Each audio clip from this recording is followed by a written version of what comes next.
Green light, let's get it. I'm the future, I'm in it. Check score, I'm winning. Green light, let's get it. I just win, win, win, win, win. I'm on 10, 10, 10, 10, 10. Hello, I'm Timothy. I got the recipe. I got the flow. I got the remedy. I know they do. I know they envy me. Feet on the floor. What they gonna say now? We came along from last place. Bottom to top of the fast pace. Out of this surf, I get touchdown. I take a loss, get it back. You're listening to the Urban Sports Scene. I'm Wole, and welcome to our Baltimore Ravens recap show. Joining me is Bowie TV's Ravens beat reporter Carita Parks. Carita is also founder of Double Take Sports. What is going on, Carita? Just taking it all in. I know, right? I know. Rough Sunday for the team. But on Sunday at home, the Baltimore Ravens fell to their hated rivals, the Pittsburgh Steelers, 27-22. But before we dive into the game, we got to knock out some logistics. Subscribe to our podcast on Spotify, Apple Podcasts, TuneIn, iHeartRadio, and other podcast platforms. Just search the Urban Sports Scene. You can check out our website, which is www.urbansportscene.com.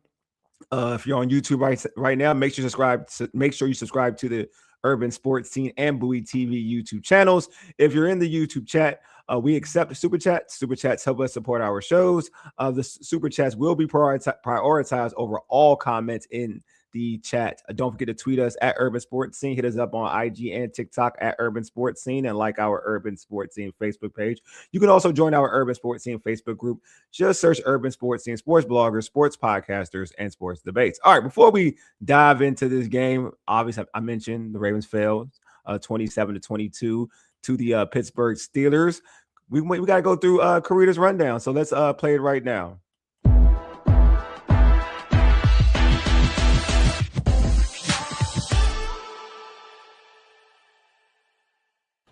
This is Carita Parks with Bowie TV. The Baltimore Ravens came into this divisional matchup with the Pittsburgh Steelers, knowing that the AFC North was on the line. It was the Steelers who walked away with the 27-22 victory and the number one spot in the division. There were two unfortunate incidents that led up to the Ravens just not being able to make a comeback. First and foremost, Teddy Buchanan, he looked like he had an interception, but the refs overturned that decision and said that Aaron Rodgers held on to the ball. John Harbaugh, he didn't agree with that. Additionally, it looked like Isaiah Likely had a touchdown, but the refs also overturned that, saying that he lost control of the ball. That Isaiah Likely touchdown would have been huge, but after the game, Likely said you just have to go with what the refs say. They made a call. Got to live with what the refs say at the end of the day. Lamar Jackson, who usually does his post-game interviews in the press conference room, he did it in the locker room today. You could tell that he was visibly frustrated at his locker talking to John Harbaugh for quite a while. Jackson said that it's frustrating and he's surprised that the team is where it's at. Yeah, I can say that. We know we got more additions. We got D-Hop, guys like that on our team. I don't think he came over here for us to be in this situation. We known for winning, man, but I feel like it's just an adversity game, man. Like, this point of the season, man, we got to just keep fighting and keep God first. All season, the offensive players have said execution has been an issue, and they really haven't been able to fully solve it. I spoke to Rashad Bateman to find out what the disconnect is. I just think we all got to do our job at the end of the day. I think all 11 people involved, all players on the field, whoever's making the offense go, at that point, we just all got to be on the same page when that ball is snapped. The Ravens are in the midst of a tough stretch. They had the Bengals on Thanksgiving, followed by the Steelers, and now they travel to Cincinnati for another divisional matchup. Derrick Henry said they have to put this one behind them and get ready for Cincinnati again. We need to win. It's the most important thing. Play these games, play conference football in all three phases, take advantage of the opportunities when they are given, and just execute. I'm saying every week. This is Carita Parks. That has been your Ravens Rundown. Be sure to follow Bowie TV Sports for all your Ravens content at Bowie TV Sports. And you can also find us on Comcast in Prince George's County.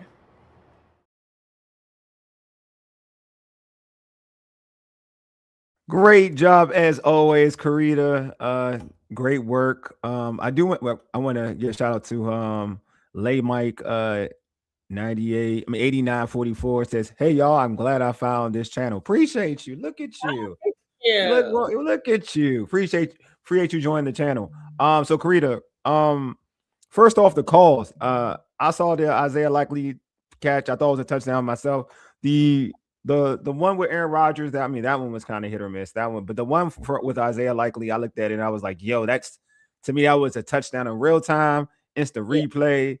But I just want to know what was like when that call was made. What was the vibe in the stadium? What was like the vibe in the press box? What was the vibe in the press box as well? I mean, we were all surprised that it was a touchdown. So we were like surprised that they overturned it. And, the energy in the stadium at that time definitely turned up because that touchdown would have put the Ravens in the lead. Yeah. So it was definitely a game changer. There were two game changers, which I said in the rundown. But before that, there was Teddy Buchanan got what appeared to be an interception. Yeah. That it wasn't an interception. And then I want to say, the Steelers came back out. They couldn't make anything happen. Ravens offense came back out. That's when that touchdown that was overturned happened. So, it just changed the game. Both of those calls changed the game. And then there was a Travis Jones personal unnecessary roughness, I think, or personal foul. Field goal, on the field goal attempt? Yes. Yeah, they gave him they scored a touchdown off of that. Yeah. Yeah, and the refs did tell Coach Harbaugh they got that call wrong. I heard, yeah.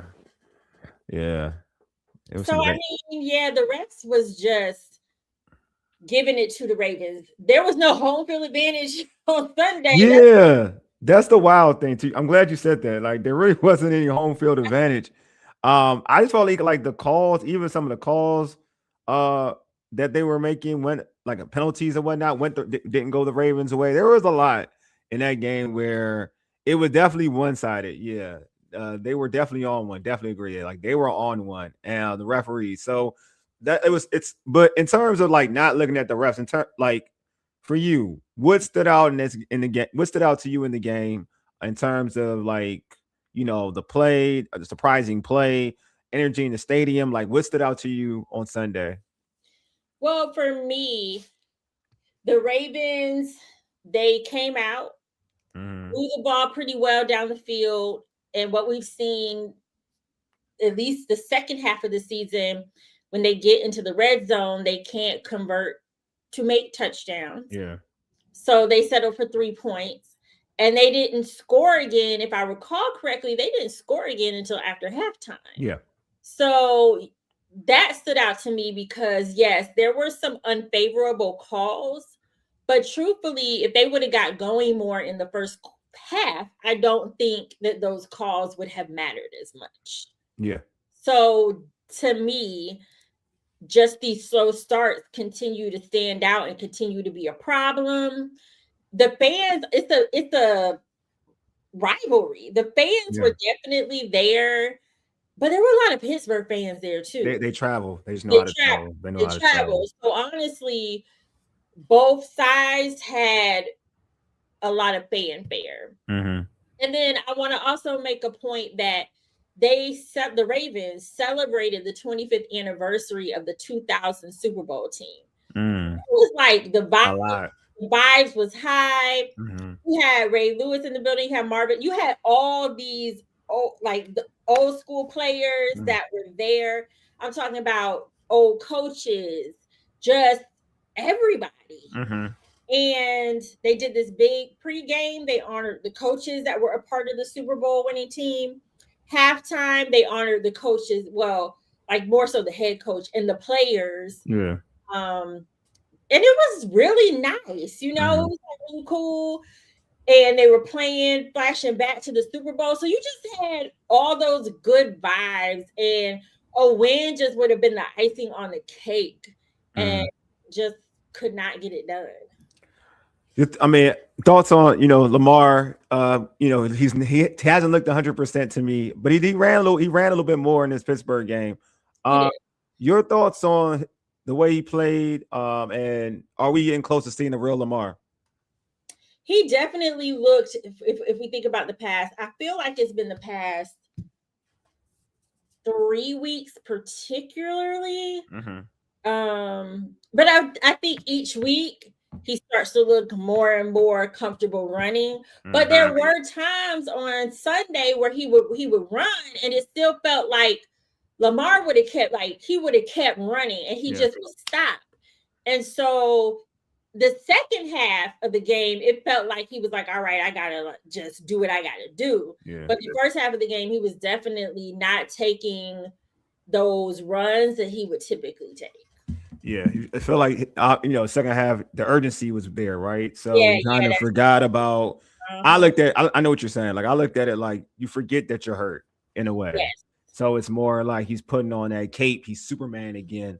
So it looked like from your clips, like Lamar was totally frustrated. I think he said he's frustrated through the roof. I think that's a quote. Based on your observation, what factors contribute to to the offensive stalling at key moments? Because it was like certain things they would do well and certain things would kind of hinder him. But what in that game, to me, what were some of the key moments that contributed to the offense stalling? I don't know why the offense is stalling necessarily, because I say that in the sense of when I talk to the guys, they all say execution. They're like, we got to execute better. We have to play better.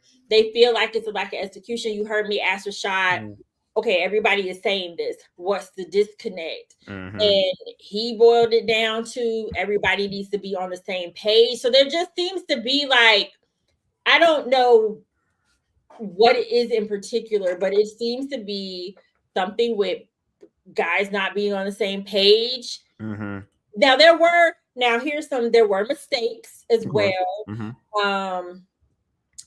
I think it was the 4th down conversion in the end zone that Mark Andrews couldn't haul in. We don't know if it was for Mark Andrews or if it was for DeAndre Hopkins. But Mark Andrews tried to pull it in and he wasn't able to make that happen. There was a 3rd down that I believe Rashad Bateman didn't bring in. I mean, even though Zay was cooking, there was some passes that he dropped as well. Yeah.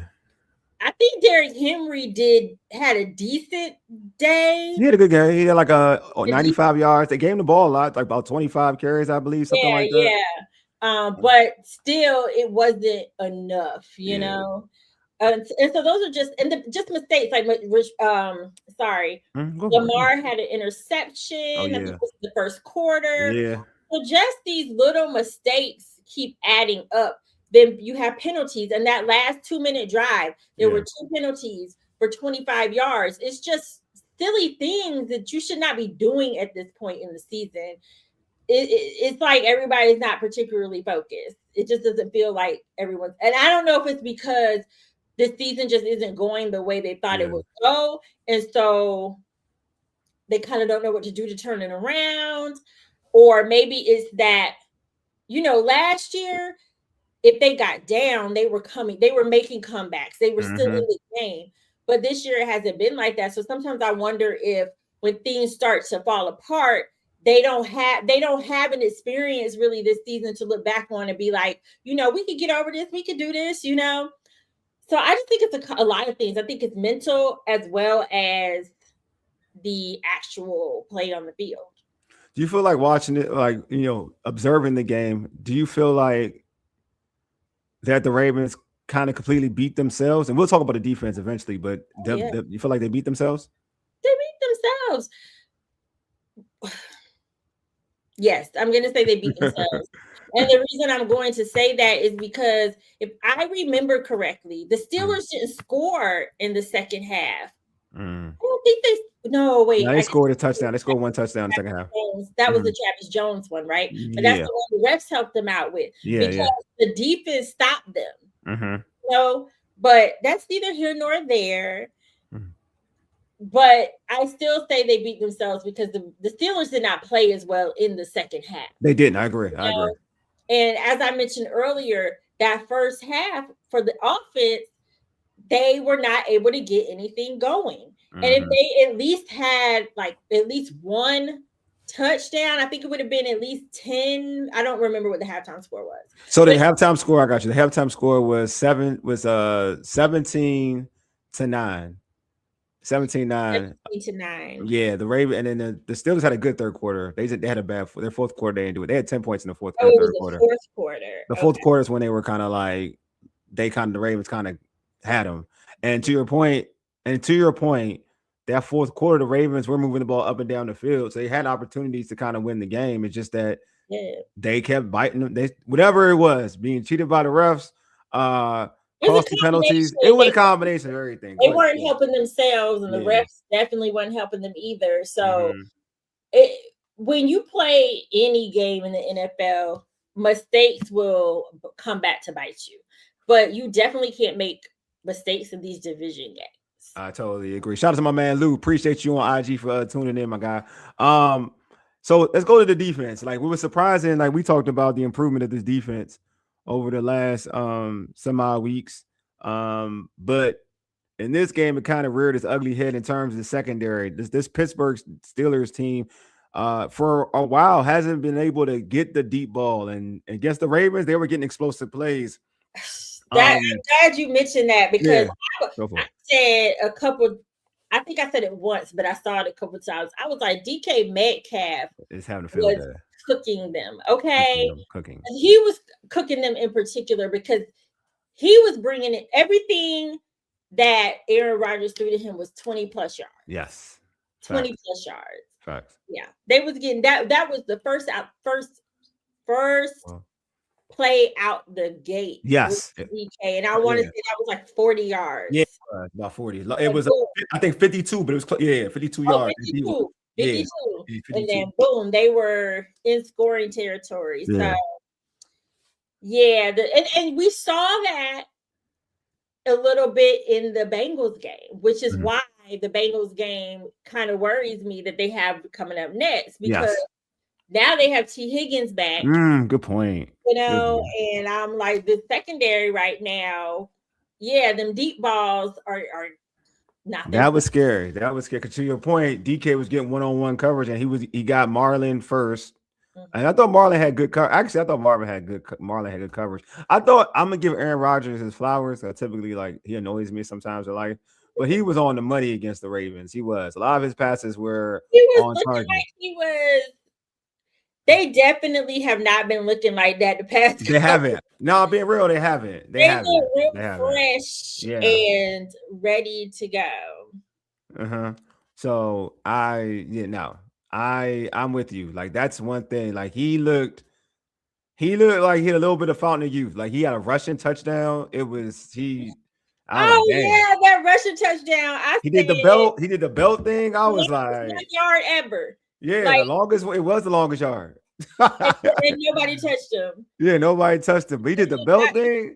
I was like, Aaron feeling real good about himself right now. He doing everything. He think he's 25. Paul got a question. My man Paul got a question for you, Carita. He says, question, are you surprised they gave Andrews a new contract?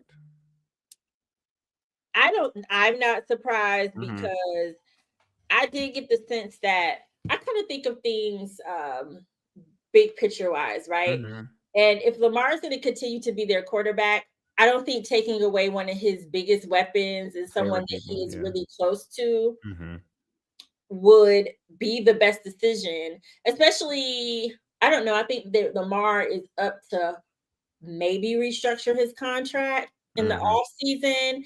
And what's the leverage if there's no Mark Andrews or, you know what I mean? Certain guys are insecure.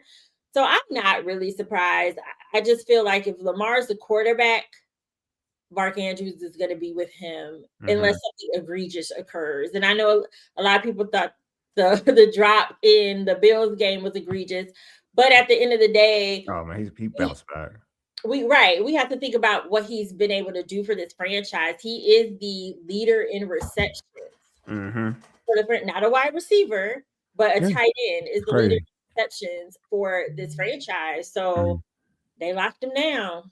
No, I think some good news too, honestly. Yeah, I think it's good. Like to your point, I think the most important thing for any organization is to make your franchise quarterback happy. And we all can tell that Lamar loves Mark Andrews. So if you want to make your franchise quarterback happy, you take care of it. You take care of his. And Lamar and Andrews is one of his. You know what I mean? So I agree with the move. And he's one of the best tight ends in his era. So you got, and he's been solid this year. He's been solid in 2025. So I don't have any issue with it. I want to, like, I know I talked. Let me stay on the defense. But so for you, what was the biggest problem for you watching the defense? Was it the secondary play or lack of pressure? I don't think Aaron Rodgers got sacked. I know Mike Green got close a couple of times. We couldn't put him down. But what was the biggest issue for you on the defensive side of the ball?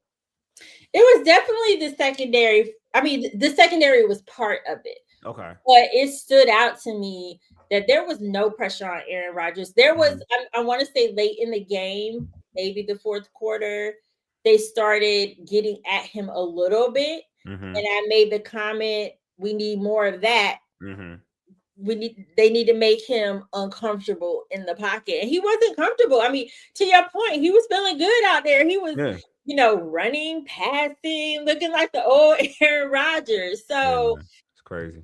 You prevent the deep ball when you get to the quarterback, right? Yes. So it starts up front, not getting that pressure on him just being able to be in the pocket and do whatever he wants to do. That was the start of the issue. But then the secondary not really being able to defend the deep ball was the second part of the issue. Yeah. It was surprising. Like, I just felt like, what's surprising to me about it is I know Tony Romo was on the telecast, kept talking about, the Steelers just got Adam Thielen, so they got another, I forgot the other guy who used to play for Green Bay, Marquise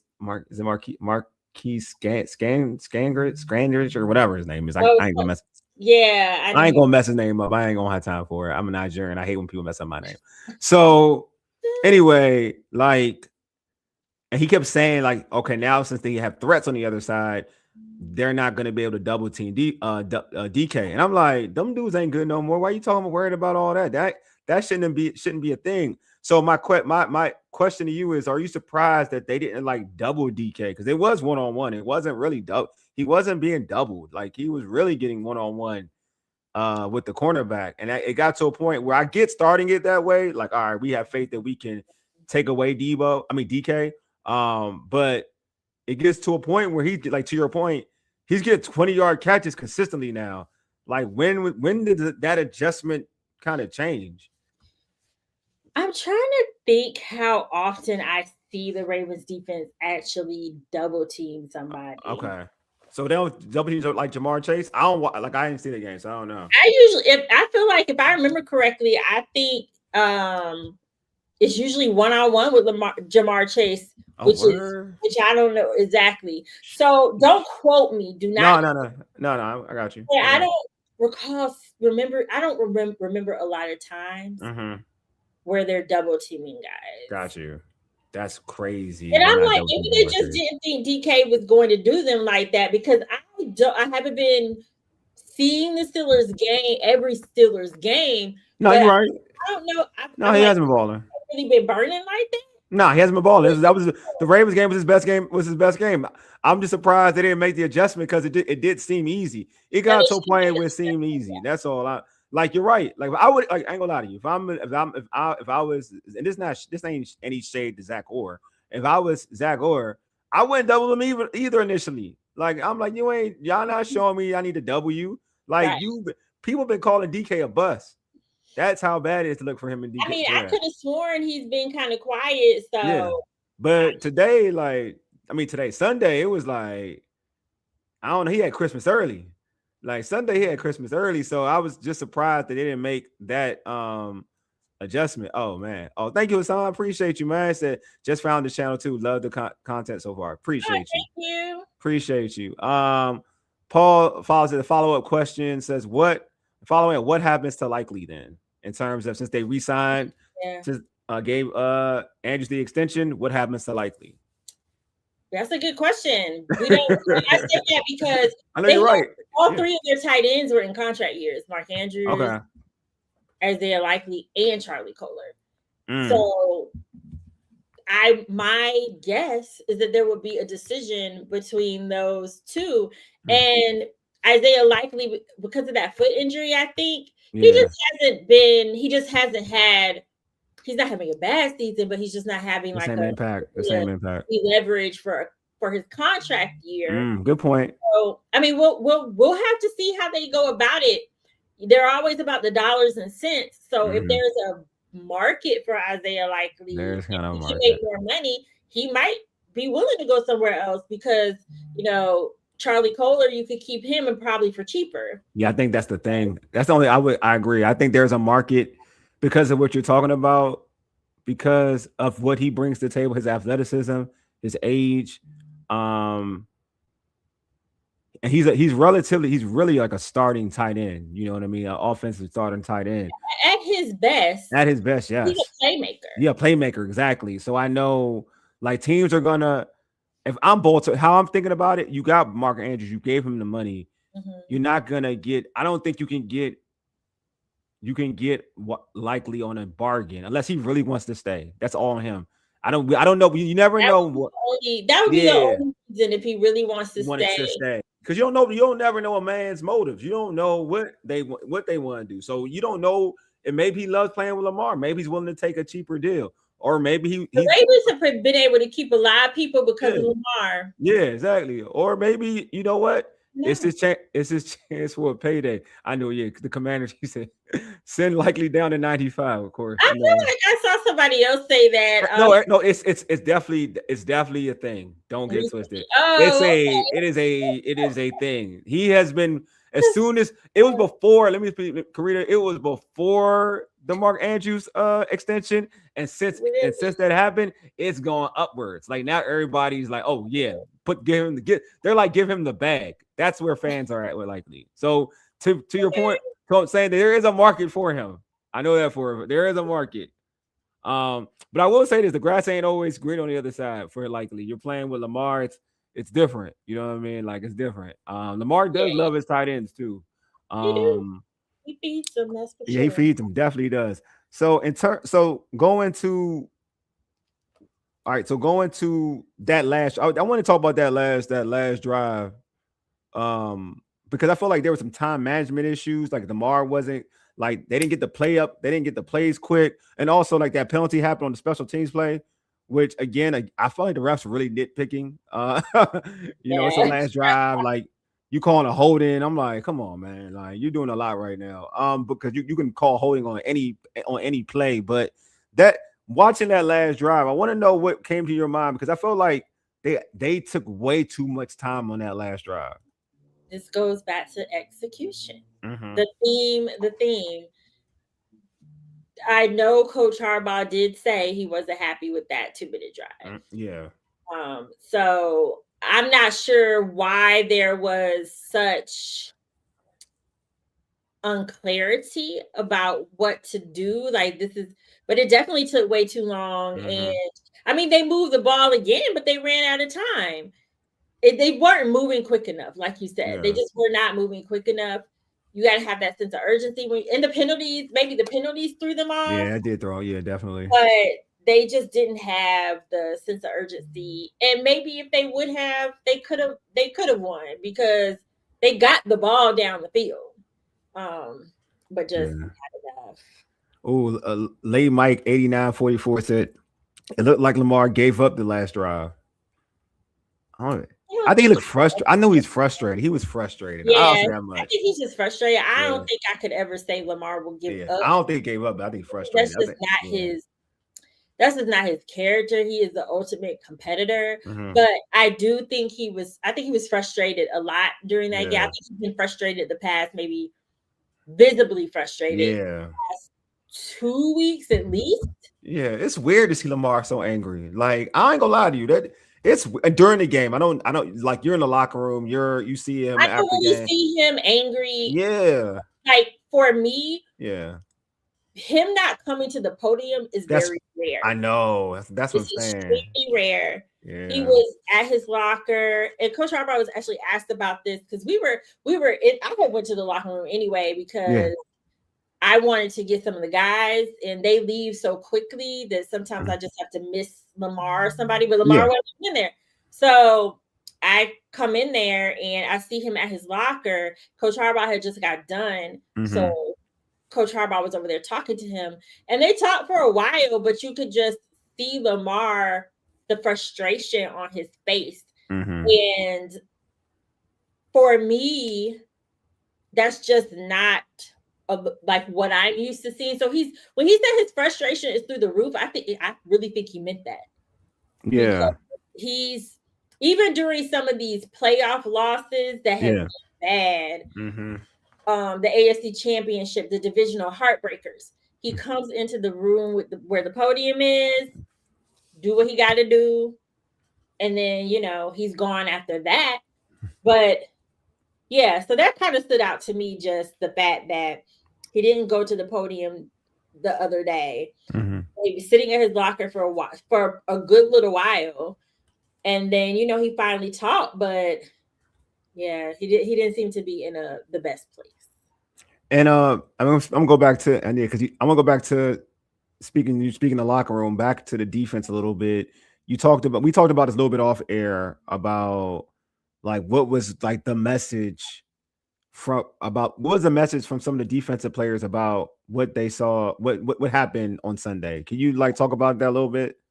It was really the theme of this has been what you hear from the defensive players a lot is do your 111. Basically, and that still boils down to everybody has to do their job. You're one of 11, do your part. That's really what that basically means.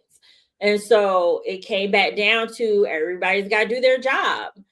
And I don't know, I've been hearing this on both sides of the ball. So I'm like, I don't know, somebody's not doing their job, but that continues to be the message, and that's really been the message all year. You got to do your 111.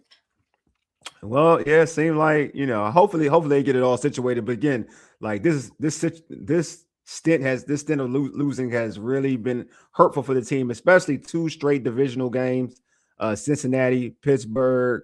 How does this team's mindset appear heading into again a rematch against Cincinnati? And also, what's the current vibe? Because obviously you've been there this week already after the loss, right? I'm guessing. So they didn't. Harbaugh spoke on Monday, but players. Okay. So what's I guess from even after the loss, knowing they got Cincinnati next, what's been the vibe? What's the vibe? Well, they feel like 4 games left. There's still an opportunity. They're not giving up. They're not the type of team to give up. But they're not saying this, but at the end of the day, the sense of urgency, it's a sense of urgency. Yeah. And Derrick Henry said, they can still only focus on one day. They can only focus on one game at a time. So it's like, we got to focus on one game at a time and basically see where they land, if they can still make it to the playoffs. But he wasn't really willing to get into the playoffs because right now they just have to win games. And that's what he told me. He was like, we got to win these games. Because I'm like, well, you need to clean up. And he was like, we need to win. And then, then he went into some of the basic, some of the technical stuff, but really boiled down to needing to win. And I do think that Bengals game is still going to be tough because, like you said, they had the Bengals and they had, now the only positive I can say is the Bengals game, they had like 5 turnovers or something like that. Yeah. So Cut the turnovers. They created the points that the Bengals was able to put on the board. Yeah. So if they could clean that up, maybe they have a better chance this time. But Joe Burrow, I'm like, the way he's been slinging that ball down the field, I'm like, somebody got the pass rush. Somebody got like, yeah, and like you said, they got T. Higgins back. That's even worse. And they got to go to the Bengals territory. Yeah. So it's going to be a tough game. It's a divisional game. That too. Yeah. And I think these divisional losses hit them harder, of course, than the regular loss. That's the vibe I get. Like they definitely seem to take the divisional losses harder, at least this season. Yeah, especially when you play like the Steelers are like your rivals. Like that's not like, let me take the like out. They are the Ravens' rivals. Them and the Browns for real, because the Browns have like a hated thing. That's like but the Browns just suck right now, so it doesn't matter. It doesn't really matter. But yeah, it's when you look at the Steelers are it though. So many like big games. You got the tension with Tomlin and Harbaugh. There's like something there. Yeah. I see why they would take that one hard. Paul said, in terms of Lamar, said he might be angry because the Ravens window is closing. That's a question he's asking, like in a question. I don't know if the Ravens, I'll be honest, like I don't know the Ravens window can ever, like this is my thing. When you have an elite quarterback, your window really doesn't close unless your elite quarterback is pretty much gone. So when you have an elite quarterback, you're always in the game. Because the window might be seeming to start to close this season. Because this season, I agree with that. We're getting to a point like that game right there. There's a lot of games that they should have lost, but losing that game against the Steelers, that knocked them out the playoff picture. They're not even in the picture. I saw it today. Right now, yeah. I mean, all they can go to the division. Yeah, it's just a division. Over the next couple weeks, but right now they're not even in the conversation anymore. So I think that the anger is more so this team had high expectations coming into this season. You got to think about it. Went to the AFC Championship, went to the divisional round, so their playoff expectations are there. They like Lamar mentioned, they brought in D-Hop. You know, they thought they would be a playoff team this year, and it has not been coming together. They don't even look at this point like a team that will make it to the playoffs. Anything can happen, but they're just not playing like a team that can overcome the issues they're having right now. For you, what needs to change then for them to look like the team that can make the postseason? What needs to change specifically for you? They need to find a rhythm. They have no rhythm on offense. You know what I mean? Like when I think about even last year, I mean, I know they started off a little rocky, but they overcame it. And the offense was fairly dominant. You know, the defense was shaky, but the offense was dominant. They need to find a rhythm offensively.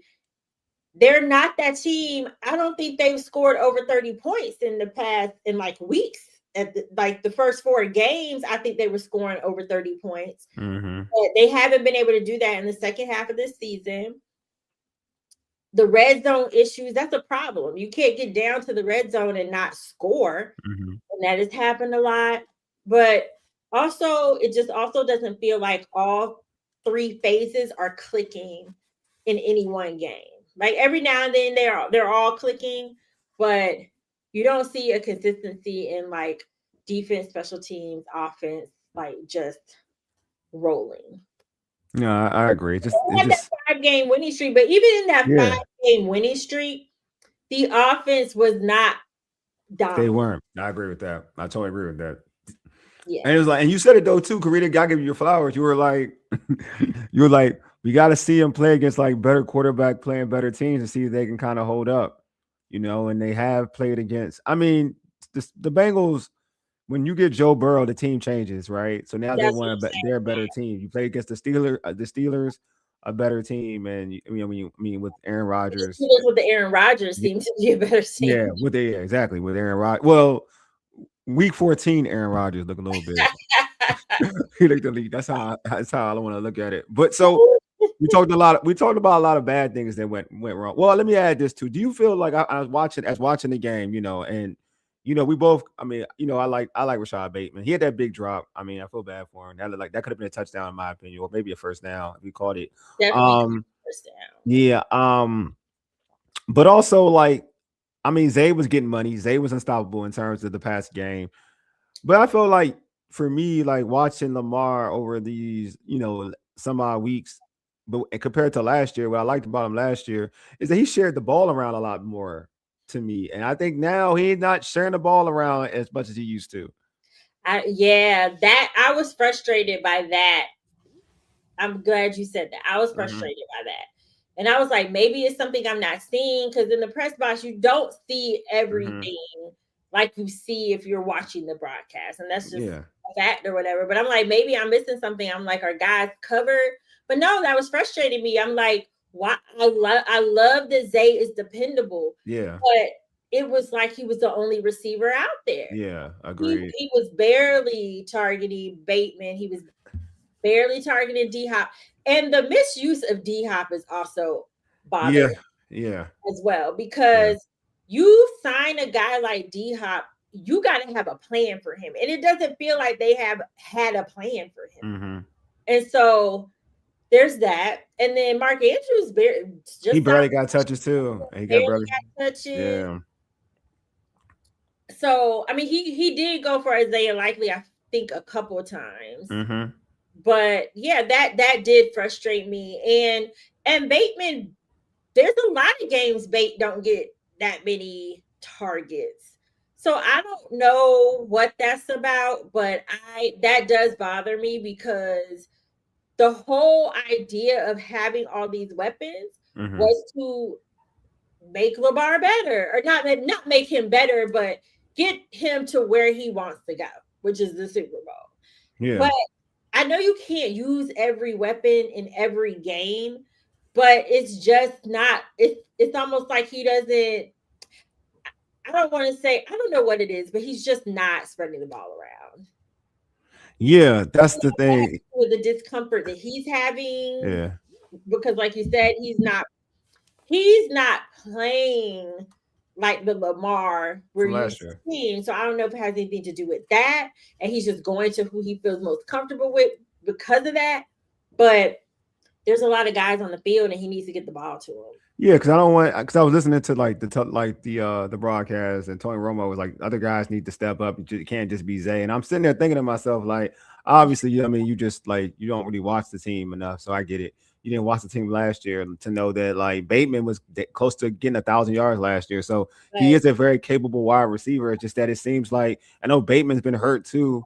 So that's kind of hindered his play. He only missed 2 games. Yeah, I know, not thoroughly, you know what I mean? But, and then not having Lamar does hurt, all the whole wide receiving core when Lamar missing games. But still, you want to see the ball being spread, because when you saw last year, when the ball was being spread, that offense was way more dynamic and potent. You know what I mean? To a point where folks last year was saying that Andrews ain't getting that many touches because Likely he's getting touches, and because the ball was being spread around, and then Andrews got some touches eventually in certain games. So I just feel like when you watch, when Lamar is at his best when he's spreading that football around. He hasn't done much of that this season at all, honestly. And to your point, last year Bateman did almost have 1,000 yards. That was his best. That was the best season of his career, actually. Yeah. And this year, I don't know where he at, but it's nowhere near that. No, I ain't nowhere near. Believe me, it ain't nowhere near. Nowhere near that. Yeah. So that's got to be frustrating. He's not getting explosive plays. He was getting deep balls. He's not getting any of those type of plays like he got last year. I'm just saying, it needs to. I feel like Lamar is at his best when he's spreading that thing around, and it just seems like you're getting the same people over and over again. No knock, Zay, what Zay was doing was dynamic. So I ain't out here saying don't feed Zay, but you want to see spread the football around a little bit. That's all. You can't tell me of all the receivers, Zay's the one always open. Yeah, I agree. He's the one I think that other teams are going to cover the most. He's the one that's gonna get double. He's gonna probably get double, and the other guys will get easier coverages. I totally agree. I've seen him force the ball to Zay sometimes, and I'm just not understanding that because there are so many other guys on the field. Well, he did that, and he did that on Sunday too. He's forced the ball a few times to Zay. But yeah, I was wondering. I was looking at it. I was watching the game. I was like, he's really looking for Zay a lot. Like, and to Zay's point, I mean, to Zay's credit, man, that boy was making folks look bad out there. Like, he had the joystick going. But when you sign Bateman to an extension and you're not using him, it makes zero sense. Oh yeah, Carita, I agree with you. I think Bateman is hella talented. I do think that he's had some games where he had some drops that I feel like I can see a quarterback being weary at certain times, but I do think that you get credit in the bank when you have a season like he did last year, and the relationship he's fostered with Lamar. I feel like you can. I don't know their relationship. You know it better than I. But I'm sure they have a great relationship to a point where I don't think Lamar loses faith in Bateman or anything like that. I don't think so. I mean, Mark Andrews drops balls. There you go. That's what I'm saying. Agreed. Right back to him. Good point. The play after, so I don't think they've all had drops, honestly, at some point. But I think what I'm trying to say is I don't feel like Bateman's had any worse of a drop than anybody else. Yeah, I agree. Like, they've all had drops at some of the worst times. Oh, got some questions out here from Jean Brazil. What is going on? She said, hi guys. The question relates to Todd Monken as a coach. He should be explained why lack of catches for Andrews, D-Hop, Bateman, and so forth. Kind of sticking to the thing. So he doesn't have an explanation for that. Coach Harbaugh on Monday did say they need to utilize DeAndre Hopkins more. Oh, okay. They need to get him more involved. But it's 4 weeks left in the season, so for me, that doesn't do nothing for me because it should have been done. Why are we just saying this with 4 games left? Yeah. Why you ain't addressing it? Why are you addressing it now? Like, it should have been addressed early in the. I like that. If you sign a DeAndre Hopkins, I like that. You got to have a plan for integrating him in this offense, and it doesn't appear that they did.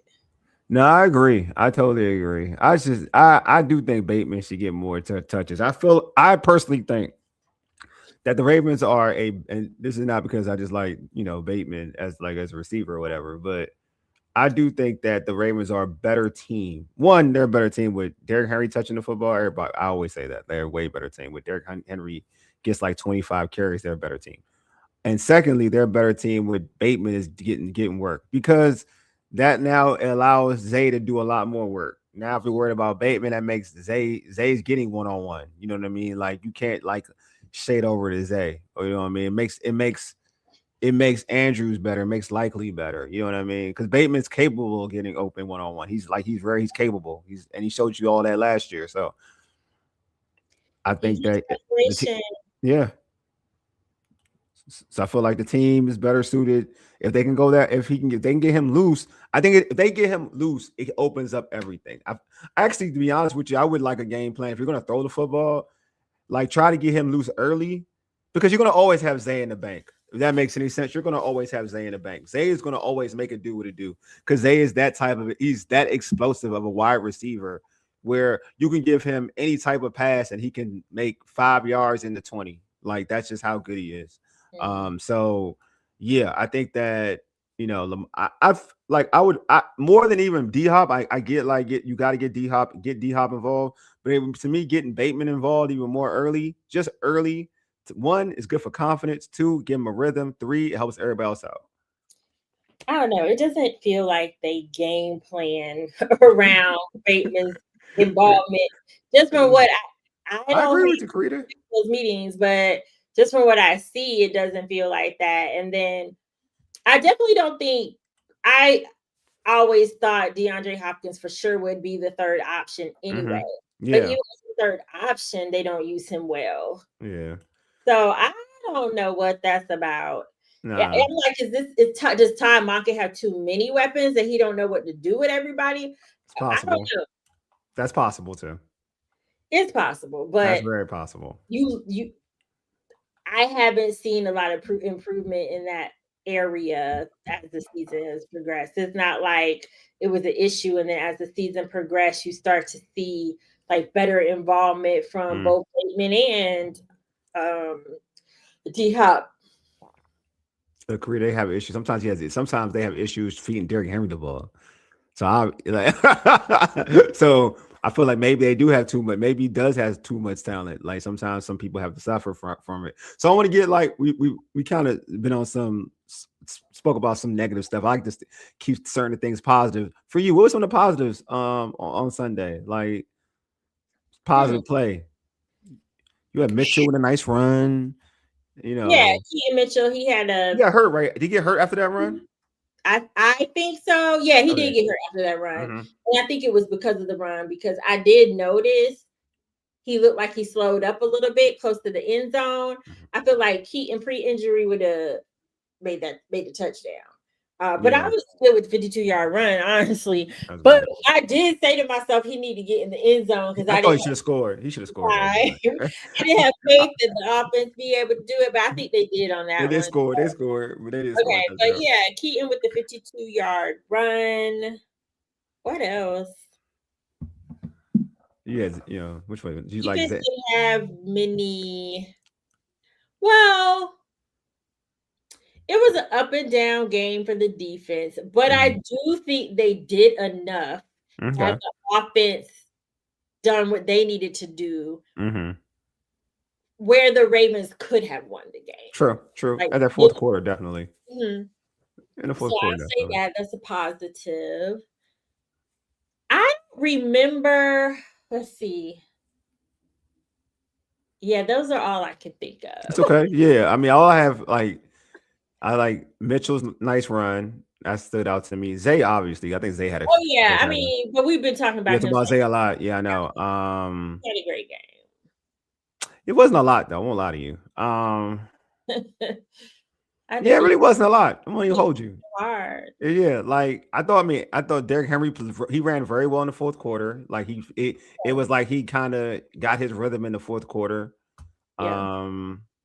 That's pretty much it. It wasn't anything special though. I won't lie. I can't say anything. I was not happy with the defense. I'm not gonna lie to you. I just felt like that was so annoying. Like watching the game, I'm like, you're giving up. I didn't say that I just said. And it didn't really happen until towards, I think, like you said, towards the end. No, you're right. And they made plays in the end, like in the fourth quarter. They made plays. Like they did enough. No, I agree with you, Carita. No, I definitely agree with you. It wasn't a stellar defensive performance at all. Even Alohi Gilman, who been doing his thing, have a good game. I felt. Nah, he had a personal foul. He was like, nah. Hamilton really wasn't doing. I didn't hear his name. That's wild. That's the first time I didn't really hear his name. Yeah, Kyle didn't really have no big plays. Yeah. So yeah, they was not on their P's and Q's for sure. I will say that's the first time that's the first time I did not hear Kyle Hamilton's name mentioned, like watching on TV. I will say this.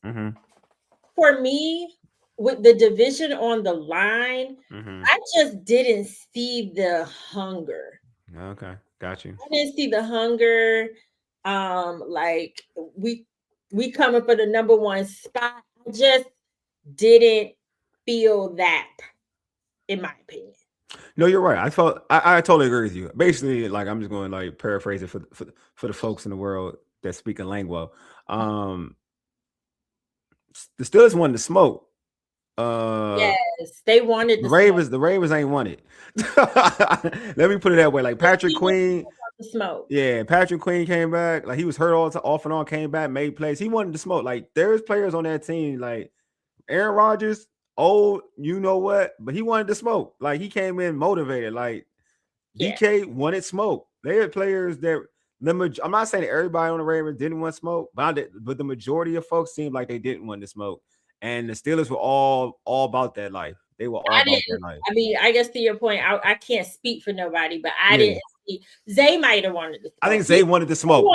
That's why they won't put him out there. That's why I said some people. He wanted to smoke. Yeah, that's why I said some. That's why I said I really meant one. But I didn't feel it like I just didn't feel that. What's up? You know what I'm saying? Like you gonna have to work for that number one spot. I'm with you. I totally agree. Watching that game, I'm like, one team really wanted it. Like the Steelers really wanted it. Like you could see it. Like they really. The Steelers have been. I think last year, I believe the Ravens beat the Steelers twice. Yeah, they smacked them in the playoffs. They smacked them in the playoffs too. We think about the Ravens rivalry. You know they don't like that. Yeah. Or maybe they didn't beat them twice. Maybe they beat them Maybe they beat them in the regular season and the playoff game. Yeah, that's how it worked. Yeah, you're right. But anyway. No, you're right, Carita. Playoff and the one in the regular season. You're right. There's one in the playoff, one in the regular season. They split in the regular season. You're right. Okay. Yeah, you're right. You're right. So, you're right. You're right. Yeah, I had to remember. Okay. Mm-hmm. You're right. I got you. You're right. We got a couple questions before we end this stream. Gene Bazile said, could it be Lamar masked a lot of deficiencies of that offense? I watched Cooper Rush in that offense. He looked so average. Yeah, Lamar masked a lot. Lamar is definitely definitely. And this is no knock on the offense, but with a 100% healthy Lamar, I definitely think hides the deficiencies on offense. And he's gotten them through some games that they wouldn't have got through with Cooper Rush. Oh man, Cooper Rush is trash. I'm sorry. I can say that. I'm cool with that. Cooper Rush is trash. I'm sorry. I can say that. I don't be there, so I don't know. Gene also said one problem that keeps hunting the Ravens is the pass rush. I know the positive for that. I mean, for me, that was operating the offense at a high level, considering Lamar's injuries. Yeah, I agree. He still operates the offense even with being injured. I think Lamar is definitely hurt. He's definitely hurt. But I do think he's getting healthier. I think if you watching that game compared to the weeks before, Lamar's getting healthier. I don't know. I feel like he's just beat up. I don't know if there's like one thing. I think it's been a couple of different injuries. Mm-hmm. So I don't know if I feel like one injury is still the problem. Like it's one thing over another. I just think it seems like he's been just dealing with a lot with his body. Mm-hmm. And I feel like that's really why he's not 100%, is just because it seems like he's a little beat up this season. Yeah, hopefully Lamar gets healthy, man. I appreciate Lamar, man. I hope the Ravens, I expect. I mean, I'm not gonna lie. I do feel this way. I feel strongly about this. I think if they can beat Cincinnati, which is that's gonna be a tough one.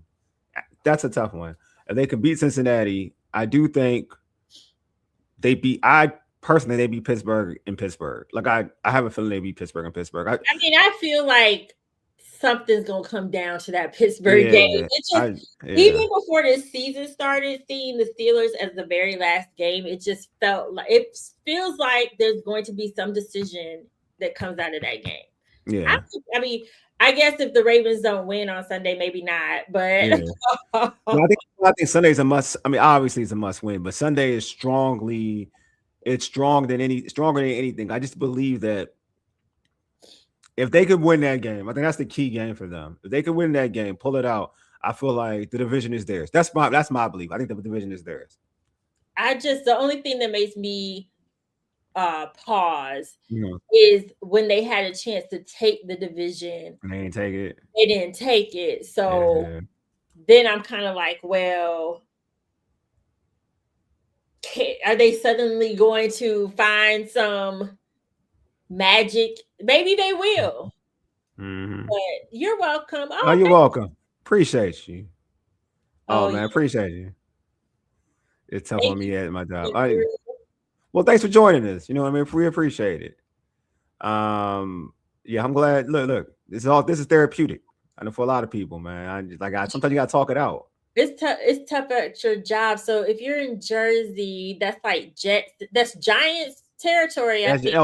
Giants. Jets and Giants. I got a friend. One of my good friends from college from Jersey, and he's confused about his teams in life. he calls them New Jersey Giants because they playing Giants. I'm like, bro, they're not called. They call New York. All right, you're not supposed to have a football team. It's okay, but they claim the Jets or the Giants, depending on whatever.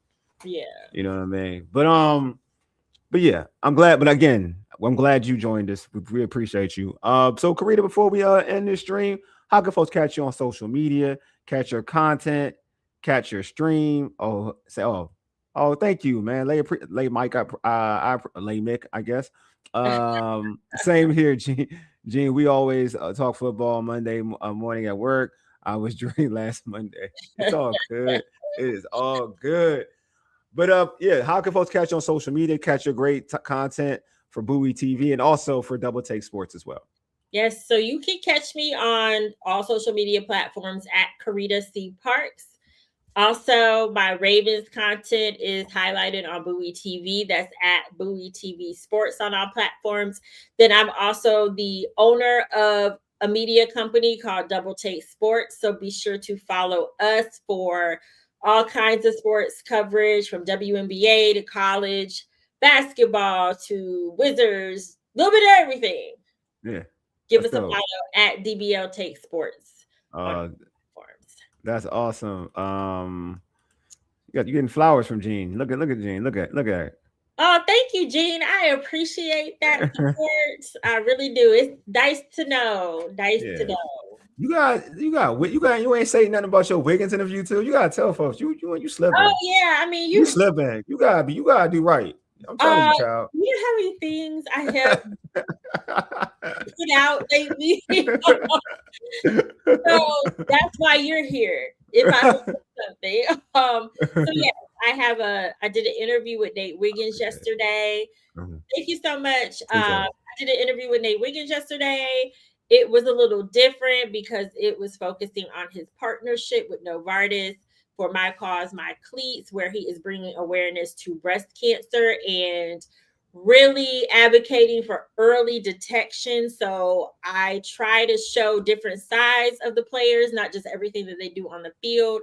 And when I do that, that segment of mine is called Under the Helmet. So I have a new Under the Helmet segment out with Wiggins. I posted it on X. You can find it on IG, and the entire full interview is on Bowie TV Sports YouTube channel. All right, man. So y'all pull up for that. All right, pull up. Appreciate y'all for tuning in. Anyway, you've been listening to the Urban Sports Scene. For Aegis, Ayedid, Adustis, we are out. Peace.